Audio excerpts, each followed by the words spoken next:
రోజు మనం ఇంట్లో చక్కగా ఈ టైంకి తింటాం, హాయిగా నిద్రపోతాం. కానీ ఇలాంటి దేవుడి సన్నిధి, ఇలాంటి పాటలు, ఇలాంటి మాటలు మనకి అప్పుడప్పుడు అరుదుగా దొరుకుతూ ఉంటాయి. కనుక ఖచ్చితంగా టైమును మనం చూడక దేవుడి సన్నిధిలో నేను కూర్చున్నాను. ఈరోజు దేవుడు నాకేవో నా జీవితానికి, నా ఆత్మీయ జీవితాన్ని బాగుపరుచుకునేవి, దేవుడిలో నేను బలపడేవి ఏవో ఉన్నతమైన సంగతులు నాతో చెబుతాడు అన్న ఆశతో దేవుడి సన్నిధిలో ఎప్పుడూ కూడా ఉండాలి. కనుక మీరు అలాంటి వారిని ఆశిస్తూ కొన్ని మాటలు బైబిల్లోని చూద్దాం. ఈరోజు మనం ఆలోచించబోయే అంశము, మరణము అందరికీ తథ్యము, పునరుత్థానము ఎవరికి సాధ్యం. ఇది నా అంశం. మరణము అందరికీ తథ్యం, పునరుత్థానము ఎవరికి సాధ్యం.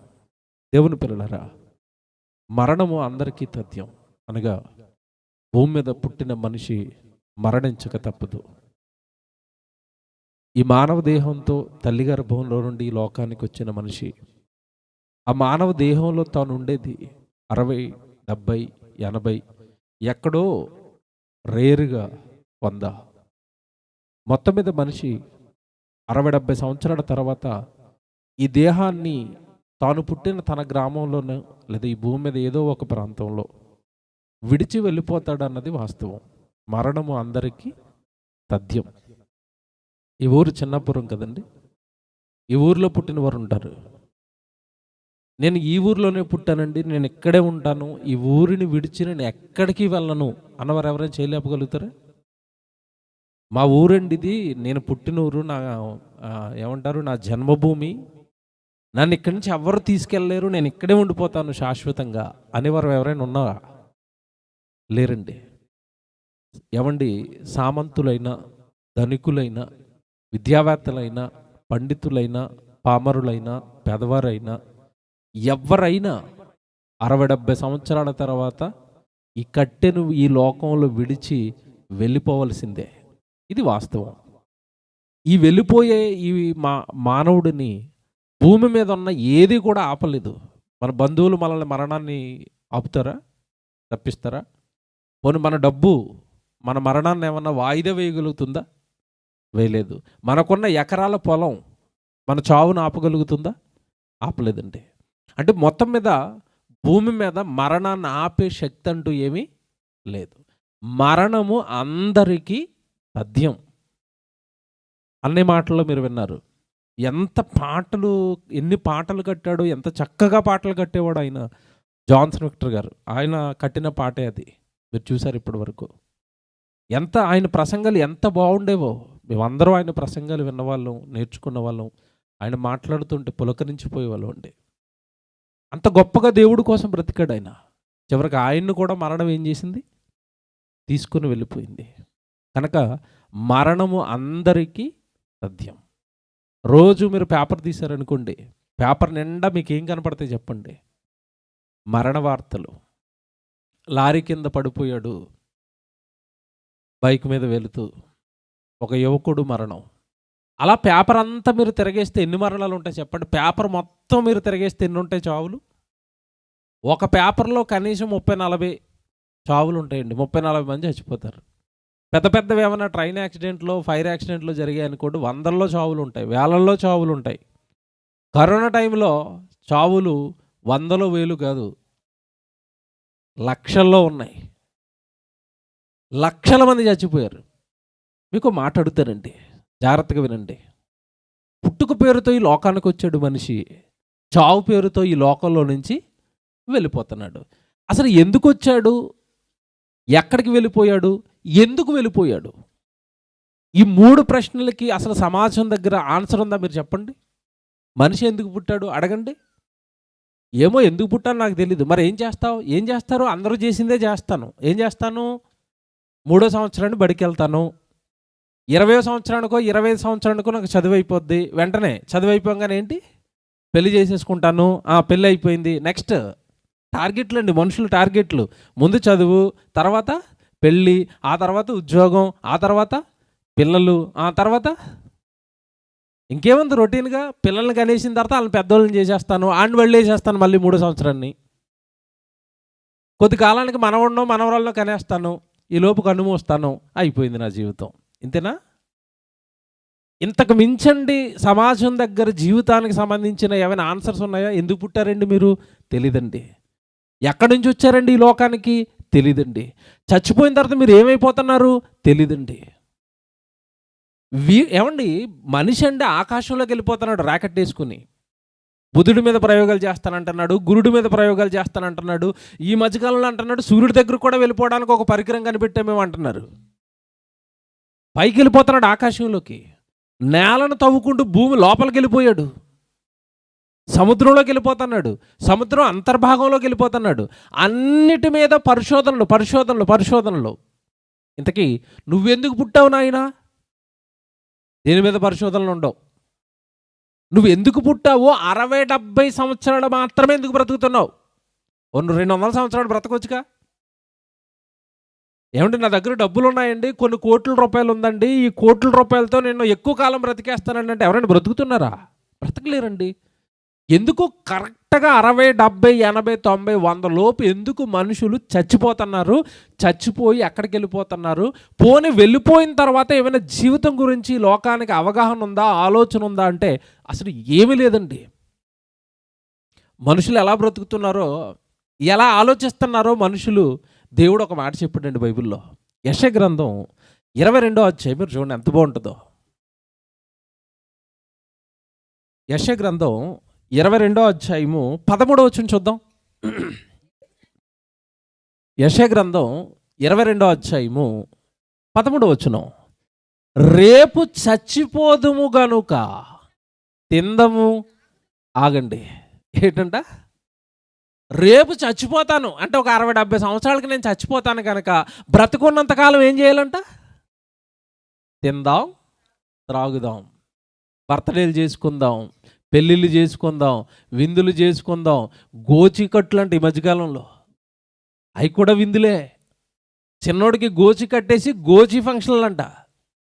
మీకు జరుగుతున్నాయో లేదో, మాకు హైదరాబాద్లో మొదలయ్యాయి.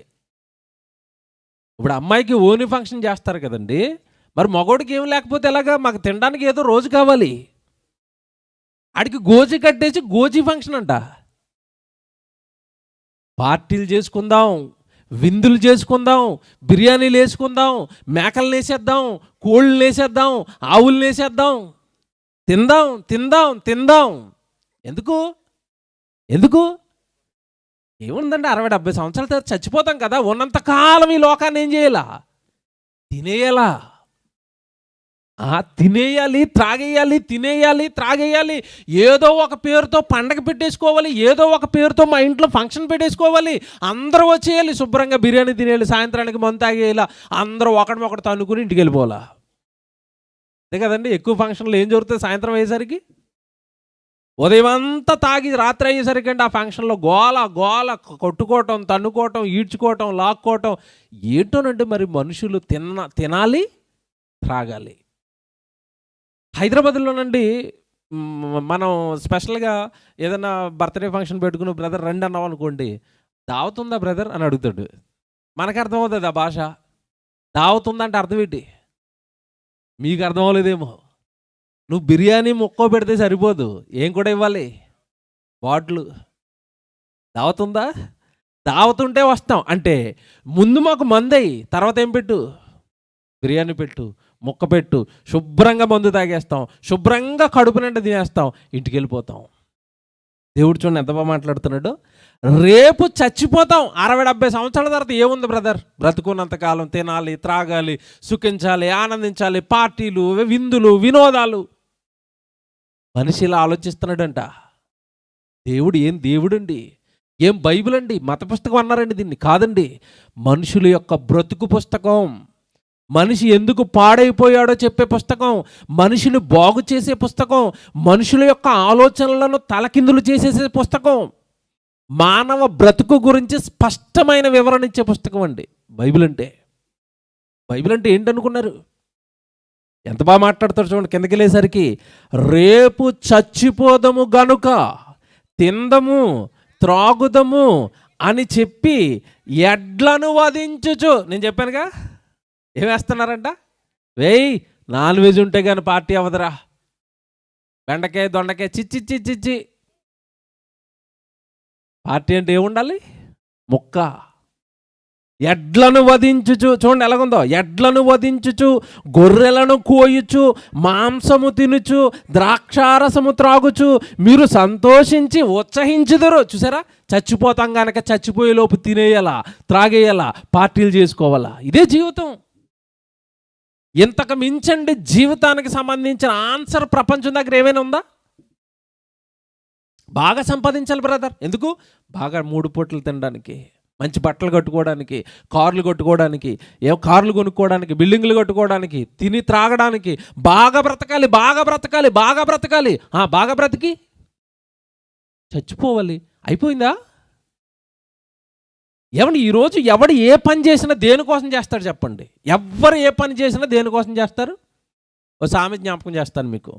కోటి విద్యలు పూర్తి చేయండి. దేనికోసం? లాయర్ అయింది దేనికోసం? డాక్టర్ అయింది దేనికోసం? కూటి కోసం. యాక్టర్ అయింది దేనికోసం? కూటి కోసమే. ఏమంటే ఇక్కడ రైతు అయింది దేనికోసం? కూటి కోసమే. వ్యాపారం చేస్తున్న దేనికోసం? కూటి కోసమే. కోటి విద్యలు, వాటి సారం ఏంటంట? కూడు. రైట్. కూడు దేనికి? పొట్టకే. అంతేనా? దీనికే కండి 3 పూటలు వేయాలి. 1 పూట తక్కువ చేసినా ఊరుకోదు. ఎటు కొలిచిన జానే. మీరు కొలవండి, మీ పొట్టను కొలుచుకోండి. ఎటు కొలిచిన జానుండే ఈ పొట్ట మనిషిని జీవితకాలం నా కోసం బ్రతుకుతావా లేదా, నాకు పెడతావా లేదా, నాకు పెడతావా లేదా. మామూలు పెడితే ఊరుకొని నేను ఏం పెట్టాలంటుంది? మాంసం తినాలి తినాలి, నాకు పెట్టు నాకు పెట్టు, నాకు పెట్టడం కోసమే నువ్వు బ్రతుకు, ఉద్యోగం చేయి, మంచి భోజనం పట్టుకురా, నాకు తినాలి, త్రాగాలి, సుఖించాలి, ఆనందించాలి, చచ్చిపోవాలి. ఇంతేనండి లోకానికి. ఇంతకు మించి మీరు ఏ క్యాడర్లో ఉన్న వ్యక్తినైనా అడగండి, ఇంతకు మించి మొక్క అవతలకి ఎవరికి ఏం తెలియదండి. తెలుసా? చావు తర్వాత ఏంటని అడగండి. యాక్సిడెంట్లు జరిగినప్పుడు మీరు పేపర్లో న్యూస్ వాడు ఏమని రాస్తారు చెప్పండి? లారీ బస్సు డి 40 మంది దుర్మరణం, కానరాని లోకాలకు వెళ్ళిపోయారు అంటాడు. ఈ 40 మంది ఎక్కడికి వెళ్ళిపోయారంట? ఈయన కనపడలేదా? కనబడవు. కానరాని లోకానికి వెళ్ళిపోయాడు, తిరిగి రాని లోకానికి వెళ్ళిపోయాడు. ఎక్కడున్నాయి బాబా అవి? తెలీదు. ఎన్నున్నాయి బాబా లోకాలు? ఒకడు 14 అంటాడు, ఒకడు 7 అంటాడు. ఎవరి దగ్గర ఆన్సర్ లేదు. 7 లోకాలు చదువుకోలేదా? వింటాం లేదా? 14 లోకాలను కానీ ఏటు తెలియదండి. అంత కన్ఫ్యూజ్. మనిషికి మరణం తర్వాత ఏం జరుగుతుందో బ్లర్ అండి, కన్ఫ్యూజ్, ఏం తెలీదు. ఇప్పుడు చెప్తాను, జాగ్రత్తగా వినండి. బైబిల్ అంటే ఏంటనుకుంటున్నారు? భూమి మీద మానవ జీవితానికి సంబంధించిన ఏ ప్రశ్న తలెత్తిన తక్కువని ఆన్సర్ చెప్పే ఏకైక పుస్తకం ప్రపంచంలో మనం పట్టుకున్న బైబిల్ అండి. మళ్ళా చెప్తున్నాను, మానవ జీవితానికి సంబంధించి ఏ ప్రశ్న వచ్చినా తక్కువని నిమిషాల మీద ఆన్సర్ చెప్పే ఏకైక పుస్తకం ప్రపంచం మొత్తంలో బైబిల్ ఒకటే. కారణం ఏంటంటే బైబిల్ మాత్రమే సృష్టికర్త రాయించిన పుస్తకం. ఈ మానవులందరినీ కలిగించిన సృష్టికర్త రాయించిన పుస్తకం కనుక మానవ జీవితానికి సంబంధించిన ఏ ప్రశ్న అయినా మీరు అడగండి, తక్కువని నిమిషాల్లో చెబుతుంది ఇది. బైబిల్లో దేవుడు అంటున్నాడు, నాయనా నేనున్న పరలోకంలో నుండి నా దగ్గర నుండి నా బిడ్డలుగా ఇదిగో మీరున్న భూలోకానికి మీరు వెళ్ళారు కనుక అక్కడ మీరు కొద్ది కాలం ఉంటారు. 60-70 సంవత్సరాల తర్వాత 60-70 సంవత్సరాల తర్వాత మీకు మరణం వస్తుంది. ఆ లోకం నుంచి మీరు వెళ్ళిపోతారు. చచ్చిపోయిన తర్వాత ఏం జరుగుతుందో, నాకు ఏమైపోతుందో, నేను ఎక్కడికి వెళ్ళిపోతాను అని మీరేం బెంగ పెట్టుకోకండి, మీరేం భయపడకండి, ఆ విషయాలు కూడా నేను చెప్తాను అన్నాడు దేవుడు బైబిల్లో. తెస్సలోనికీయులకు రాసిన పత్రిక ఎంత బాగుంటుంది చూడండి. నిజంగా చదువుతుంటేనండి ఆనందం అండి. తెస్సలోనికీయులకు రాసిన మొదటి పత్రిక మీకు మంచి మాట చూపిస్తాను చూడండి. ఈ నిద్రించిన వారి గురించి, మరణించిన వారి గురించి ప్రపంచం అంతా ఏం జరుగుతుందో అని భయపడుతుంటే క్రైస్తవులకు మాత్రం దేవుడు ఎంతటి ధైర్యాన్ని ఇస్తున్నాడో 4వ అధ్యాయము 13వ వచనం మీరు చూడండి. తెస్సలోనికీయులకు రాసిన మొదటి పత్రిక 4వ అధ్యాయము 13వ వచనం. సహోదరులారా, క్రైస్తవులారా, క్రీస్తును నమ్మిన వారులారా, బైబిల్ పట్టిన వారులారా, నిరీక్షణ లేని ఇతరుల వలె మీరు దుఃఖపడకుండు నిమిత్తము నిద్రించుచున్న వారిని గూర్చి మీకు తెలియకుండుట మాకిష్టం లేదు. నిద్రించుచున్న వారంటే ఎవరు? బైబిలు మరణాన్ని నిద్ర అని చెప్పిందండి. చావునేమంటుంది? నిద్ర. నిద్రపోతున్న వాడిని లేపితే ఏం చేస్తాడు? ఇప్పుడు మీ మీటింగ్లో మీరు చూడండి, అక్కడక్కడ మధ్యలో చైర్లో నిద్రపోతూ ఉంటారు కొంతమంది. టైం అయింది కదా, నిద్రపోతున్న వాళ్ళు బాగా వాక్యం వినే వాళ్ళు ఏం చేస్తారంటే పక్క ఆయన చూసి అయ్యో పాప మీరు నిద్రపోతున్నాడండి అని ఇలాగ అంటారు. అనగానే ఏం చేస్తాడు? ఇలాగ అంటాడు. మళ్ళీ ఇలాగని ఇలాగ లేచిపోయాడా? లేచిపోయాడు. నిద్రపోతున్న వాడిని లేపితే ఏం చేస్తాడు? లేస్తాడు. ఇప్పుడు బైబిల్ అంటుంది మరణం అనగానే మనిషికి ఏంటో తెలుసది? నిద్ర. ఆ నిద్రిస్తున్న వాళ్ళని గురించి మీకు తెలియకుండుట మాకు ఇష్టం లేదు. మేము చెప్తాం వాళ్ళ గురించి సమాచారం. ఎక్కడ నిద్రపోతున్నారో చెబుతాం, ఎలా నిద్రపోతున్నారో చెబుతాం, ఎప్పుడు ఆ నిద్రలోంచి తిరిగి లేస్తారో కూడా మేము చెబుతాం. ఎవరైనా చెప్పారా? చచ్చిపోయిన వాళ్ళ గురించి ఎవరైనా చెప్పారా? మొదటి ప్రసంగంలో మీరు విన్నారు, అన్నయ్య చెప్పారు. నరుడు చనిపోయిన తర్వాత ఏమి జరుగునో ఎవరు తెలియజేస్తారు? ఒకడు గాల్లో గాలైపోయాడు అంటున్నాడు. ఏమండి, ఈ చచ్చిపోయిన వ్యక్తి ఏమైపోయాడంటే ఏం చెప్పారండి? ఏముందండి, గాల్లో కలిసిపోయింది. ఏమండి, గాలే కనపడదు. కనపడుతుందా? గాలే కనపడినప్పుడు నువ్వు గాల్లోకి కలిసిపోయాడని నువ్వెలా చెప్తావు? ఇదో పెద్ద గాలి మాట. గాల్లో కలిసిపోయిందండి. ఊపిరండి, గాలండి, ప్రాణం పోయిందండి, గాల్లో కలిసిపోయిందండి. గాలే కనపడదు, కలిసిపోయినట్టు నువ్వు చూసావా?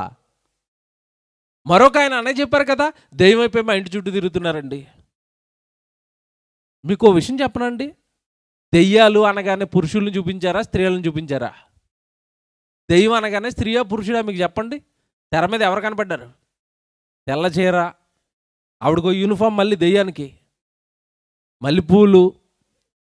ఏమంటే డ్రెస్ యూనిఫామ్, తెల్ల చీరే కట్టుకుంటుందట దెయ్యం, మల్లెపూలే పెట్టుకుంటుందట. ఏమంటే ఆడవాళ్ళు మాత్రమే దెయ్యాలు అవుతారా? మరి కోరికలు తీరిన మగవాళ్ళు లేరా? వాళ్ళు దెయ్యాలు అవరా? ఇవన్నీ కూడా ప్రపంచం అల్లిన కట్టు కథలండి. ఇవన్నీ ప్రపంచంలో ఉన్న వాళ్ళందరూ అల్లిన కట్టు కథలు. మరి ముఖ్యంగా వీటన్నిటికీ పితామహుడు విఠలాచార్య. తెలుసా మీకు? పాతలకు వెనకాల ఉన్న పెద్దవాళ్ళకి తెలుసు. ఈ దెయ్యం సినిమాలకు మూల పురుషుడు అతనేనండి. అతని శిష్యులు ఉన్నారు ఇప్పుడు, రామ్ గోపాల్ వర్మ, రాజమౌళి, అతని శిష్యులు వీళ్ళంతా. ఈ దెయ్యాల సినిమాలను మొదలుపెట్టి దెయ్యం అనగానే తెల్లబట్టలు వేసుకుంటుంది, కడుపు ఎంత ఉంటుంది, కాళ్ళు వెనక్కుంటాయి, ఇతనే చూపించాడు ప్రపంచానికి. చూసారండి, చచ్చిపోయినోడు దెయ్యం అవుతాడని ఒకడు, చచ్చిపోయినోడు గాల్లో కలిసిపోయాడని ఒకడు, కాన్రాన్ లోకాలకు వెళ్ళిపోయాడని ఒకడు. చావు తర్వాత ఏం జరుగుతుందో ఈ ప్రపంచం అంతా గందరగోళం అయిపోతుంటే నిజం నిప్పు లాంటిది. ఆ నిజం బైబిల్లో ఉంది. 2000 సంవత్సరాల క్రితం ఈ భూమి మీదకి వచ్చింది. యేసుక్రీస్తు చనిపోయాడు, గాల్లో కలిసిపోయాడా? యేసుప్రభుని చంపేశారండి, గాల్లో కలిసిపోయాడా? లేదు. 3వ దినాన్న సమాధిని బద్దలు కొట్టుకుని తిరిగి లేచాడు. ఈ ప్రపంచానికి ఒక వాస్తవం చెప్పాడు. ఏంటో తెలుసా? మనిషికి మరణం తర్వాత మరో బ్రతుకు ఉంది. మరణం మరో జీవితానికి ప్రారంభం మాత్రమే, ముగింపు కాదు. మరణం ముగింపు కాదండి. లోకానికి ఇది తెలియక ముగింపు అనుకొని ఏం చేస్తున్నారంటే, ఏమనుకుంటున్నారంట? రేపు చచ్చిపోతాం గనక తిందాం త్రాగుదాం. కాదండి, ఇది తప్పు. చచ్చిపోతే అంతా అయిపోయింది అనుకోవడం తప్పు. చాలామంది తెలియకండి బాధల్లో ఉన్న వాళ్ళు ఏం చేస్తారు చెప్పండి? కష్టం వచ్చినప్పుడు, బాధ వచ్చినప్పుడు ఏం చేస్తున్నారు? చచ్చిపోతానండి, పురుగుల మంది తాగేస్తే ఈ బాధలు నాకు తీరిపోతాయండి. తీరిపోతాయా? స్టార్ట్ అవుతాయా? నా భర్త నన్ను బాగా హింసిస్తున్నాడు కనుక నేను మరి ఊరేసేసుకుంటానండి, చచ్చిపోతానండి, ఈయనతో నాకు ఈ బాధలు తీరిపోతాయా? భర్త బాధ పెడితే చచ్చిపోతాను, పంట పండకపోతే చచ్చిపోతాను, చదువులో పాస్ అవ్వకపోతే చచ్చిపోతాను, ఉద్యోగం రాకపోతే చచ్చిపోతాను. ఏలోక వర్గం వీళ్ళకేం తెలియలేదు. చచ్చిపోతే స్టార్ట్ అవుతుంది అసలు జీవితం. మరణించిన మరుక్షణం కనబడుతుంది అసలు జీవితం. చెప్తానండి. దేవుని పిల్లలారా, మరణం అందరికీ తథ్యం, కానీ మరణం తర్వాత పునరుత్థానం అనేది ఒకటి ఉంది. అది ఎవరికి సాధ్యపడుతుంది, ఏం చేస్తే సాధ్యపడుతుంది? ఈ రాత్రి కొన్ని విషయాలు మీరు నేర్చుకుని ఇంటికి వెళ్ళాలి.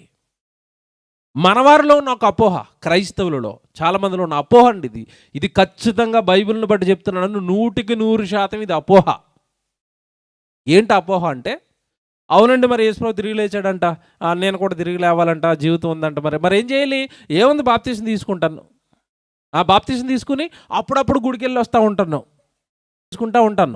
వ్యాపారం చేసుకుంటూ ఉంటాను, నా సొంత పనుల్లో నేను ఉంటాను. అప్పుడప్పుడు జనవరి 1కి, డిసెంబర్ 25కి 2 వారాలకు ఒకసారి గుడికి వెళ్ళి వచ్చేస్తాను. యేసుప్రభు వస్తే నన్ను కూడా తీసుకెళ్ళిపోతాడు. ఎక్కడికి?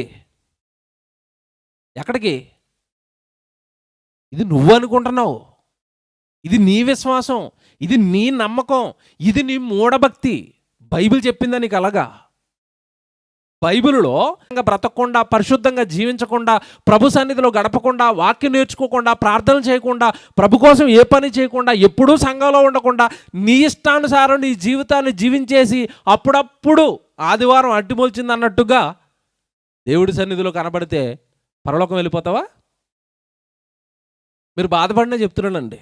వేదిక మీద దైవజనులు ఉన్నారు కదా, పాపం వాళ్ళ పరిస్థితి ఏంటో తెలుసండి. ఎప్పుడు గుడికి రాడండి. బాప్తిసం అయితే తీసుకున్నాడు 20 సంవత్సరాల క్రితం.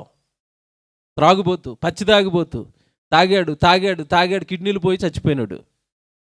ఇంటి ముందు శవం ఉంది. అయ్యగారిని పిలుస్తారు. అయ్యగారు ఏం చెప్పాలి కుటుంబానికి? మీరు చెప్పండి ఓపెన్గా, ఏమని చెప్పాలి? మరి ఈయన క్రీస్తునందు నిద్రించాడు, ఈయన ఆత్మ పరదేశకు చేరుకుంది అనాలా? ఆయన ఈడు ఎప్పుడు గుడికి రాలేదు, ఖచ్చితంగా నరకానికి పోయాడు ఈడు అన్నారనుకోండి. ఆయన కుటుంబం ఏం చేస్తా చెప్పండి? అసలే మేము పోగొట్టుకుని చావులో బాధల్లో ఉంటే మా వాడు నరకానికి పోయాడు అంటామని గొడవకి వెళ్ళిపోరండి. ఈ తలపోటు మాకెందుకని వాళ్ళు సైలెంట్గా ఉంటారు తెలుసా? ఎదుగురా బాబు, ఈ తలపోటు ఈడు జీవితం నాకే తెలిసిపోయింది, ఇది ఎల్లదిది, ఇది ఫెయిల్ అయిన క్యాండిడేటే. కాకపోతే ఏముంది, కుటుంబం అంతా దుఃఖంలో ఉంది. ఇంకేదో పోలే మీ వాడు వెళ్ళిపోయాడండి, పరదేశకి వెళ్ళిపోయాడండి, లే పరలోకానికి వెళ్ళిపోయాడు, ప్రభు చేర్చుకున్నాడండి, పోలే ఏదో ఆ కళ్ళీళ్ళు ఆగుతాయేమో, అంతే. ఇదంతా నాటకమే, 100కి 100% ఇది నాటకం. బైబిల్ చూపిస్తాను ఇప్పుడు నేను.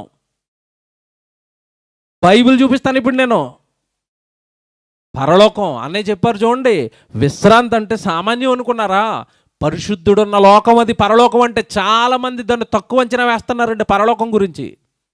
పరిశుద్ధుడు, ఆ పరిశుద్ధ దూతల చుట్టూ ఆయన, ఆ లోకం పరిశుద్ధమైంది, ఆయన దగ్గర ఉన్న దూతలు పరిశుద్ధమైనవి, అందులో పాపం ఉన్న ఊరు కూడా ఆయన మహాపరిశుద్ధుడు. చుట్టూతా పరిశుద్ధమైన లోకం, యేసుక్రీస్తుల వారు పరిశుద్ధుడు, పక్కనేమన్నా పరిశుద్ధ ఆత్మదేవుడు. ఆ లోకం అంతా పరిశుద్ధతతో నిండిన లోకానికి వెళ్ళవలసిన నువ్వెంత పరిశుద్ధంగా ఉండాలి భూమి మీద? బాప్తిసం తీసుకొని పాపపు కార్యక్రమాలలో ఉండి చచ్చిపోతున్నావని తెలిసి నేను వెళ్ళిపోతానులే అని మొండి ధైర్యంతో ఉంటున్నావు తప్ప, ఏనాడైనా నీ బ్రతుకులో పరిశుద్ధత ఉందో లేదో చూసుకుంటున్నావా? దినదినము ఉన్న పాపాలను కడుక్కుంటూ, లేదంటే నేను ఇంకా మారిపోవాలండి, నాలో మాటలు బాగోలేదు, నా ప్రవర్తన బాగోలేదు, నేను చాలా పాపాలు చేస్తున్నాను, నేను దినదినము అవన్నిటి విడిచిపెట్టుకుంటూ పరిశుద్ధుడైతేనే తప్ప నాకు రేపు చావు వస్తే నేను పరలోకానికి వెళ్ళనన్న భయం బాప్తిసం తీసుకున్న వాళ్ళల్లో, బైబిల్ పట్టుకున్న వాళ్ళల్లో ఎంతమందిలో ఉందో చెప్పండి? బైబిల్ పట్టుకున్న తొలినాళ్ళల్లో వణికిపోయారు. బైబిల్ అండి అని, ప్రార్థన అండి, వాక్యం అండి అన్నారు. అంతే, కొద్ది రోజులకండి, సంఘంలోకి వచ్చిన కొద్ది రోజులకి ఆ భయం పోయింది. ఉందా? మీరు చెప్పండి. మీరు బాప్తిసం తీసుకున్న తొలినాళ్ళలో పడ్డ భయం, బైబిల్ అంటే, వాక్యం అంటే, సన్నిధి అంటే ఈరోజు మీ హృదయాలలో ఉందా? ఒక్కసారి జ్ఞాపకం చేసుకునండి. లేదు, తప్పు చేస్తున్నానులే, పాపం చేస్తున్నానులే, గుడికి సరిగా వెళ్ళకపోయినా నేను బాగానే ఉన్నానులే, అడ్జస్ట్మెంట్, పాపంతో అడ్జస్ట్మెంట్ అయిపోతున్నాడు మనిషి. పరలోకం వెళ్ళాలి అంటే సామాన్యం అనుకుంటున్నారా? పరలోకం వెళ్ళాలి అంటే, విశ్రాంతిలో ప్రవేశించాలి అంటే, ఈ ముల్లోకాలను కలిగించిన సృష్టికర్తను మనం చూడాలి అంటే భూమి మీద చాలా కష్టపడాలి. బాప్తిసం తీసుకున్నారు, సంఘంలోకి వచ్చారు, ప్రభు దగ్గరకు వచ్చారు, వెరీ గుడ్. సృష్టికర్త దగ్గరకు వచ్చేసారు, సంతోషం. కానీ వచ్చిన మీరు ఏం చెయ్యాలని బైబిల్ చెప్పింది? వచ్చిన వాళ్ళకు బైబిల్ ఏం బోధించింది? ప్రభు దగ్గరకు వచ్చిన తర్వాత మీరు ఏం నేర్చుకున్నారు? నేర్చుకోవాలి. ప్రభు దగ్గరకు వచ్చిన తర్వాత నేర్చుకోవాలి. దేవుని పిల్లలారా, యేసుక్రీస్తుల వారు అంటున్నారు, మత్తయి సువార్త 11వ అధ్యాయంలో మీరు ఎప్పుడు చదువుకుంటారు? ప్రయాసపడి భారము మోసుకొనుచున్న సమస్త జనులారా నా యొద్దకు రండి, నేను మీకు. అబ్బా, ఇక్కడ వరకు ఎలాగుంది వాక్యం? అది నా దగ్గరకు వచ్చేయండి విశ్రాంతి, అంతే. ఇక్కడ కట్ చేసారా వాక్యాన్ని? కింద ఉంటుంది అసలు కదా. విశ్రాంతి ఎవరికో ఎప్పుడో ఏం చేస్తే విశ్రాంతో కింద ఉంటుంది, అది చదవ మనం. నా యొద్దకు రండి విశ్రాంతి. ఏంటి విశ్రాంతి? ఆదివారం గుడికి వెళ్ళిపోతున్నానండి, తలస్నానం చేసి వెళ్తాను, పైన ఫ్యాన్ ఉంటుంది. గేటు గుళ్ళో విశ్రాంతే. ఇది విశ్రాంతా? దీని గురించి అది అక్కడ చాలామంది ఇలాగే ఫీల్ అయ్యారండి. గుడికి వెళ్ళిపోతే ప్రాణం చాలా హ్యాపీగా ఉంటుందండి, వాక్యం ఉంటే చాలండి, మనసంతా శాద్దీరిపోద్దండి. ఏమండి, మీకు మాట చెప్తాను, వాక్యం వింటున్నప్పుడు మన గుండెల్లో రైళ్లు పరిగెట్టాలి తెలుసా. అప్పుడు భయం పెరుగుతుంది, అప్పుడు ప్రభు అంటే భయం పెరుగుతుంది, పరలోకం అంటే ఆశ పెరుగుతుంది. అంతే తప్ప వాక్యం నువ్వేం చేసినా పర్లేదు, దేవుడు నిన్ను దీవిస్తాడు, ఎలాగుంటుంది ఇది? ఈ వాక్యాలు ఎప్పటికీ మనల్ని మార్చవు. ఈ మధ్యకాలంలో మేము చూస్తున్నప్పుడు అండి, ఎక్కడ చూడండి, ఏ సభలో చూడండి, ఆశీర్వాదాలు ఆశీర్వాదాలు ఆశీర్వాదాలు. దేవుడు అనగానే ఏం చెప్తున్నారు? ఎప్పుడు ఆశీర్వాదమే. దేవుడు అనగానే ఏటీఎం అనమాట, ఎనీ టైం ఆశీర్వాదాలు, అంతేనా? ఏటీఎంలోంచి డబ్బులు వచ్చినట్టుగా దేవుడు అనగానే ఆశీర్వదిస్తాడు, అంతే. ఇంకేం చెప్పట్లేదు. ఇక ఏ పోస్టర్ చూడండి, ఆశీర్వాదాలు ఆశీర్వాదాలు. ఇదేంటిది? దేవుడు అనగానే ఎప్పుడు దీవిస్తూనే ఉంటాడా? భయపెట్టడా? తొక్క తీసేశాడు ఇశ్రాయేలుకి. ఈ అరణ్యంలో నడిపిస్తున్నప్పుడు ఒకే రోజు 1000 మందిని చంపేవాడు, 1000 మందిని చంపాడు. అది దేవుడు అంటే. కృపాకాలం అని, ఏమండి, ఏదో దయాకాలం అని మసిపూసి మారేడుగా చేస్తున్నారు. దేవుడు బైబిల్లో ఒక మాట రాశాడు, నిన్న నేడు నేను ఎలాగొన్నాను, ఏకరీతి ఒకటే, ఏం మారలేదు. మనమే అర్థం చేసుకోవట్లేదు దేవుణ్ణి సరిగా. దేవుని పిల్లలారా, ఇప్పుడు చెప్తాను, మరణం అందరికీ వస్తుంది, అందరికీ వస్తుంది. మరి పునరుత్థానం ఎవరికండి? ఎవరికి సాధ్యపడుతుంది పునరుత్థానం? ఎవరిని దేవుడు తిరిగి లేపుతాడు? ఒక మాట చూపిస్తాను, యెషయా గ్రంథంలో 29వ అధ్యాయం మీరు చూడండి.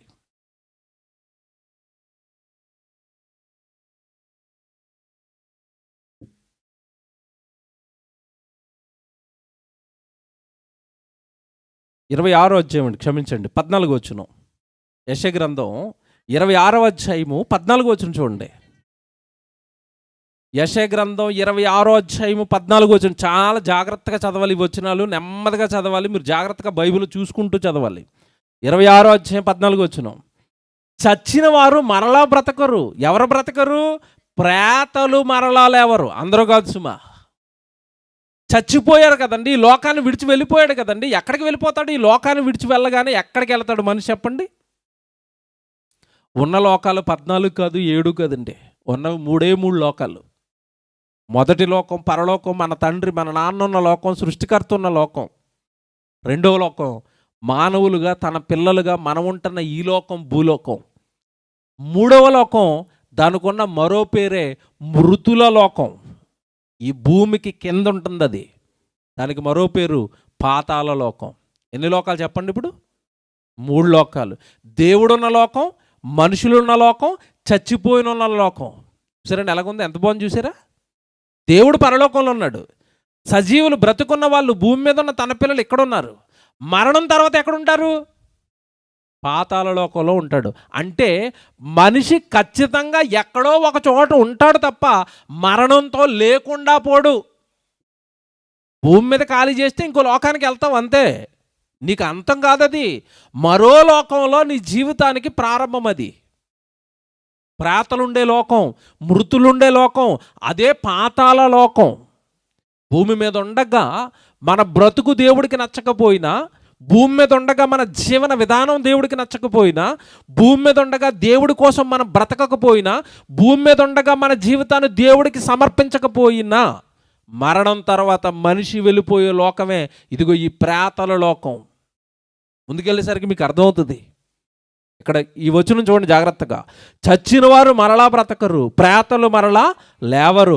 అందుచేత నీవు వారిని దండించి నశింపచేసితివి, వారికను స్మరణకు రాకుండా నీవు వారిని తుడిచివేసితివి. భూమి మీద ఇక వాళ్ళ పేరు కనపడదు. ఇక ఏదో 4 రోజులు జ్ఞాపకం చేసుకుంటారు. తర్వాత చచ్చిపోయిన వాళ్ళని జ్ఞాపకం చేసుకుంటారండి? మీరు చెప్పండి. ఎప్పుడు జ్ఞాపకం చేసుకుంటారు? 3వ రోజు, తర్వాత 9వ రోజా? ఇందా చెప్పాడు కదా అన్నయ్య, గ్రాండ్గా మేకలు.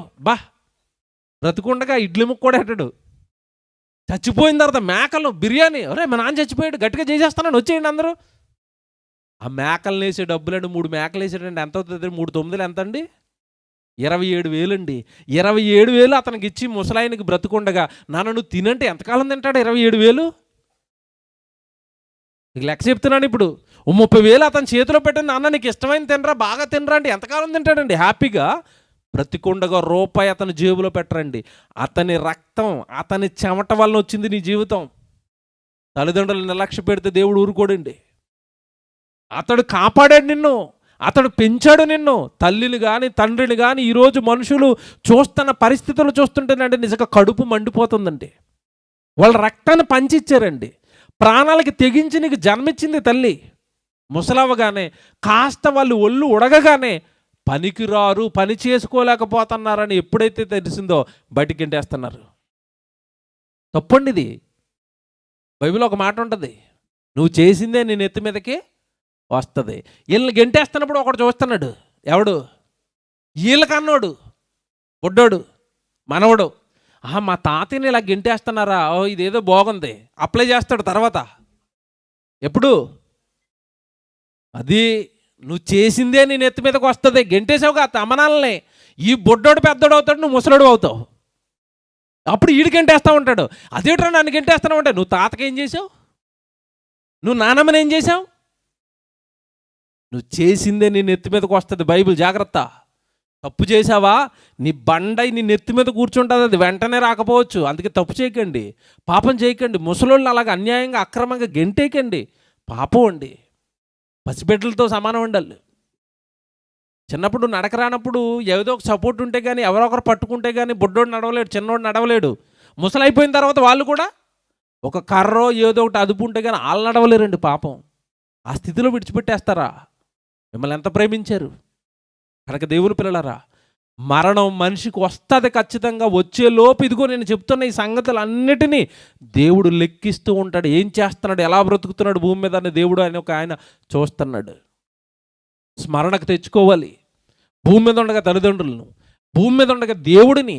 అలా నీ జీవితంలో ఎప్పుడైతే దేవుడు, భూమి మీద ఉన్న సహోదరులు, సంఘము, దేవుడు పని, వాక్యము ఎవరికైతే స్మరణలో ఎప్పుడు ఉంటుందో వాళ్ళని దేవుడు స్మరించుకుంటాడు తప్ప, నువ్వు ఎప్పుడు దేవుడి జ్ఞాపకాలలో లేనప్పుడు మరణం తర్వాత నువ్వు కూడా ఇక స్మరణకు రావు, విడిచిపెట్టేస్తాడంట. కానీ ఒక ధైర్యం ఉంటుందండి. కిందకి ఇలా మీరు చదువుకుంటా ఇదే యెషయా గ్రంథం 26వ అధ్యాయము 19వ వచనానికి వచ్చేసరికి చెప్తాడండి. మాటలు భలే ఉంటాయి చూడండి. ఇప్పుడు ఇవి 19వ వచనం, మృతులైన నీవారు పైన ఏమన్నాడు? ప్రేతలు మరలారెవరు, వాళ్ళు పోతారు, నశించిపోతారు, స్మరణకు రారు అన్నాడు. ఇక్కడికి వెళ్ళేసరికి 19వ వచనంలో ఏమంటున్నాడు? మృతులైన నీవారు బ్రతుకుతారు. ఎవరు బ్రతుకుతారు? ఎవరికి పునరుత్థానం? మృతులైన నీవారు అంటే ఎవరు వారు? దేవుని వారికి మాత్రమే పునరుత్థానం. మీరు దేవుని వారా? మీరు దేవుని వారా? ఒకసారి ఆలోచిద్దామండి, ఒకసారి ఆగిపోదాం ఇక్కడ. మృతులైన నీవారు బ్రతుకుతారు. దేవా నీ వాళ్ళు మాత్రమే బ్రతుకుతారు అంటున్నాడు యెషయా. మన దేవుడు వారవా? మన దేవుడు వారవా? బాగా ఆలోచించండి, మీరు బాగా ఆలోచించుకోండి. ఇక్కడ నేను దేవుడు వాళ్ళమేనా? మన పేరు చెప్పగానే దేవుడు జ్ఞాపకం వస్తాడు అవతల వాళ్ళకి? అప్పుడప్పుడు చూడండి, రాజకీయ నాయకులు ఉంటారండి. రాజకీయాలలో 2 వ్యక్తులు ఉంటారు. రాజశేఖర రెడ్డి గారి గురించి మీకు తెలుసు. రాజశేఖర రెడ్డి గారికి ఆత్మగా ఒక ఆయన చెప్పేవారు. ఎవరు తెలుసా? కేవీపీ రామచంద్రారెడ్డి గారు అని ఒక ఆయన ఉండేవారు. ఆయన్ని రాజశేఖర రెడ్డి గారు ఆత్మగా చెప్పేవారు. అంటే ఆయన ఏమనుకుంటాడు, ఈయన అదే అనుకుంటాడు, ఈయన ఏదనుకుంటాడు, ఆయన కూడా అదే అనుకుంటాడు. ఈయన చూడగానండి, ఎవరండి మీరంటే, మేము రాజశేఖర రెడ్డి వారికి సంబంధించిన వారు అండి. ఇప్పటికీ చూడండి, కొంతమంది ఎమ్మెల్యేలు, ఆయన కాలంలో ఉన్న ఎమ్మెల్యేలు, మేము రాజశేఖర రెడ్డి గారి వాళ్ళం, ఆయన కొడుకు పార్టీ పెట్టాడు కనుక ఆయన కొడుకు పార్టీలోకి వెళ్ళిపోయాం, మేము ఆయన వాళ్ళం, మేము ఆయన వారం అంటున్నారు. సరే, ఇలా లోకంలో మీరు చూస్తేనండి, ఎవరైనా ఒక గొప్ప పని చేసినప్పుడు లేదంటే ఒక గొప్పవాడైనప్పుడు ఆయన వారిగా మనుషులు మారిపోతూ ఉంటారు. హీరోలు చూడండి, మేము పవన్ కళ్యాణ్ ఫ్యాన్స్ అండి, మేము ఆయన వాళ్ళం. మహేష్ బాబు ఫ్యాన్స్ అండి, మేము ఆయన వాళ్ళం. ఏం చేస్తారు వీళ్ళు? మీకు తెలియదు కదా ఏం చేస్తారు? సినిమా రిలీజ్ అయినప్పుడు పెద్ద కటౌట్ కట్టి బిందు పాలట్టుకి వెళ్ళి పైన చేసేస్తూ ఉంటారు. మేము మహేష్ బాబు ఫ్యాన్స్, మేము ఆయన వాళ్ళం. మేము వెరీ గుడ్, మేము ఆయన వాళ్ళమని చెప్పి వాళ్ళ కోసం వీళ్ళు ఏదో చేస్తున్నారు. వెరీ గుడ్, మీకు అర్థమవుతుంది కదా. మేము పవన్ కళ్యాణ్ ఫ్యాన్స్, మేము ఆయన వాళ్ళం అన్నప్పుడు ఆయన గురించి వీళ్ళు ఏదో చేస్తారు, వాళ్ళ జీవితాలు పరంగా పెడతారు, వాళ్ళు డబ్బులు ఖర్చు పెడతారు, మేము ఆయన వాళ్ళం అని చెప్పుకుంటూ ఉంటారు. ఇప్పుడు మీకు బైబిల్లో ఒక వాక్యం చదివించాను ఇప్పుడు, ఏమని? మృతులైన నీ వారు బ్రతుకుదురు. అంటే ఇప్పుడు మనం ఎవరి వారం అవ్వాలి? దేవుడి వారమా? మిమ్మల్ని చెప్పగానే ఆయన దేవుని కుమారుడు అండి, దేవుని కుమార్తె అండి, ఆ కుటుంబం ఎప్పుడు దేవుడి పనిలో ఉంటుందండి. జ్ఞాపకం వస్తుందా? మీ పేరు చెప్పగానే దేవుడు జ్ఞాపకం వస్తాడా? వ్యక్తిని చూడగానే ఏమండి ఈయన పలానా వైసీపీ పార్టీ అండి, ఈయన టీడీపీ పార్టీ అండి, చూసారా పార్టీలు ముద్రలు వేసుకుని మేము ఆ పలానా పార్టీ అని ఎంత గట్టిగా చెప్తున్నారు వాళ్ళు. మరి మీరు దేవుడి గురించి గట్టిగా చెప్పారు ఎక్కడైనా? దేవుడి గురించి ఎవరికైనా ఇలాంటి సభలు పెట్టి చెప్పించారా? మా కుటుంబం క్రీస్తుదండి, మేము క్రీస్తు వారమండి, క్రీస్తు కోసమే బ్రతుకుతామండి చెప్పారా? మృతులైన నీవారు బ్రతుకుతారు. అందరూ బ్రతకరు సుమా. నేను అందుకే డిఫరెన్స్ చూపించాను. పైన ఏమన్నాడు? ప్రేతలేక బ్రతకరు, లేవరు. కానీ కొంతమంది లేస్తారు. ఎవరు? దేవుని వారు లేస్తారు. కింద చూడండి ఎంత బాగుంటుంది. ఇంకా అక్కడ చదువుదాం. 26వ అధ్యాయము 19వ వచనం, మృతులైన నీవారు బ్రతుకుదురు, నా వారి శవములు సజీవములగును. అబ్బా మాట అండి పులకరించిపోద్దండి. ఏంటంట? నా వారి శవములు ఏమైపోతాయి? శవం లేస్తుందా? నా శవం లేస్తుందా? లేస్తుంది. జాన్సన్ విక్టర్ గారి శవం లేస్తుందా? లేచిపోద్ది. యేసుప్రభు వచ్చాడంటే ఆయన కట్టిన సమాధిని బద్దలు కొట్టుకుని బాడీ అలా లేచి నుంచి ఉంటుంది. ప్రభా అటెండ్, నేను లేచిపోయాను, పద వెళ్ళిపోదాం. ఎక్కడికి? పరలోకానికి. మీ శరీరం లేవాలా? మీరు లేవాలని ఉందా? లేవాలి అంటే భూమి మీద ఉండగా ఒకటే చిట్కా, మనం ఎవరి వారిగా మారిపోవాలి? దేవుని వారుగా మారిపోవాలి. నమ్మేశాం కదండి, నమ్మేస్తే దేవుని వారు అయిపోయారా? రక్షణ పొందువారు కొద్దిమందేనా అని యేసుప్రభుని అడిగారు. యేసుప్రభు ఏమన్నాడు? లేదు లేదు బాబు, అందరూ వచ్చేస్తారు పరలోకానికి అన్నాడా? ఇరుకు మార్గమున ప్రవేశింప పోరాడుడి, అనేక మంది ప్రవేశింప చూతుర్రు, కానీ పూర్తి చేయండి, వారి వలన అవ్వదు. బాప్తిసం తీసుకుంటాము ప్రభు దగ్గరికి వచ్చేస్తామని చాలామంది వచ్చారు. వచ్చిన తర్వాత ప్రభు కొన్ని పనులు చెప్పాడు. నువ్వు వాక్యం నేర్చుకోవాలి, నువ్వు సర్వలోకానికి వెళ్ళాలి, సర్వ సృష్టికి సువార్తను ప్రకటించాలి, నువ్వు దేవుడి కోసం బ్రతకాలి అని చెప్పాడు. ఇవెవరో పాటించటం లేదు. అలా చేస్తేనే మీరు దేవుని వారవుతారు. దేవుడు మిమ్మల్ని తిరిగి మరలా లేపుతాడు. వారి శవములు సజీవములగును. కిందకెళ్ళేసరికి చూడండి, మంటిలో పడి ఉన్న వారలారా మేల్కొని ఉత్సహించుడి, నీ మంచు ప్రకాశమైన మంచు భూమి తనలోని ప్రేతలను సజీవులుగా చేయును. భూమి తనలోని ప్రేతలను సజీవులుగా చేస్తుంది. కేవలం దేవుని వారు మాత్రమే లేస్తారు. ఏం చేయాలండి దేవుని వారు అంటారా? ఒక మంచి మాట చూపిస్తాను మీకు. రోమపత్రిక మీరు చూడండి. ఏం చేయాలండి క్రైస్తవులు? రోమపత్రిక 14వ అధ్యాయము 7వ వచనం చూడండి బైబిల్లో. రోమపత్రిక 14వ అధ్యాయము 7వ వచనం, మనలో ఎవడును, మనలో అంటే అర్థం ఏంటి ఇక్కడ? మనలో అంటే అప్పుడప్పుడు చూడండి, మనలో మన మాట అండి, మనం మాట్లాడుకుందాం, వాళ్ళు వెళ్ళిపోనివ్వండి. మనలో, ఇది జాగ్రత్తగా బైబిల్ ఇలాగే చదవాలా. మనలో అంటే ఏంటి అర్థం? క్రైస్తవులంగా సంఘంలోకి వచ్చేసాం కదా, బాప్తిసం తీసుకున్నాం కదా, మనం క్రైస్తవులం కదా. జాగ్రత్తగా వినాలి, మనం క్రైస్తవులమే. మనలో బయట వాడికి క్రీస్తు తెలీదు.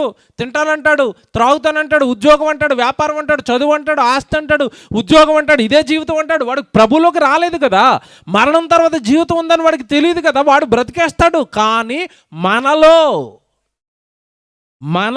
ఇది బైబిలు, మనలో ఎవడును తన కోసమే, అబ్బా ఎంత బాగుంది, మనలో నిజంగా నీకు క్రీస్తులోకి వచ్చిన తర్వాత వాక్యం అర్థమైతే, దేవుడు అర్థమైతే, అసలు నువ్వు నీ కోసం బ్రతకవు. ఎవరి కోసం బ్రతుకుతావు? మనలో ఎవడును తన కోసమే బ్రతకడు, ఎవడును తన కోసమే చచ్చిపోడు. ఇందాక చెప్పాను శవం ఉదాహరణ అయ్యగారిది. ఎవరి కోసం చచ్చిపోయారు అయ్యగారు? ప్రభు కోసం చచ్చిపోయాడా? ప్రభు సువార్త ప్రకటిస్తుంటే ఎవరైనా రాళ్ళు కొట్టి చంపేశారా? ప్రభు సువార్త కోసం వెళ్ళి తిరిగి టైంకి ఆహారం లేక ఆరోగ్యం పాడైపోయి చచ్చిపోయాడు. అయినా ఎందుకు చచ్చిపోయాడు? తాగి చచ్చిపోయాడు. మనలో ఎవడును తన కోసమే చనిపోడు. జాన్సన్ విక్టర్ గారి గురించి మీరు విన్నారు, అన్నయ్య చెప్పాడు కదా, ఏ రోజు కంటి నిండా నిద్ర లేదండి ఆయనకి. ఆరోగ్యం పాడైపోయింది దేవుడి కోసం. రాత్రింపగల్లో ఆ స్టూడియోలో కూర్చుని నిద్ర లేక, కంటి నిండా నిద్ర లేక, ఆరోగ్యం అలిసిపోయాడు, శరీరం అలిసిపోయి ఆరోగ్యం పాడైపోయి తిరుగుతూ ఆయన చనిపోయాడండి.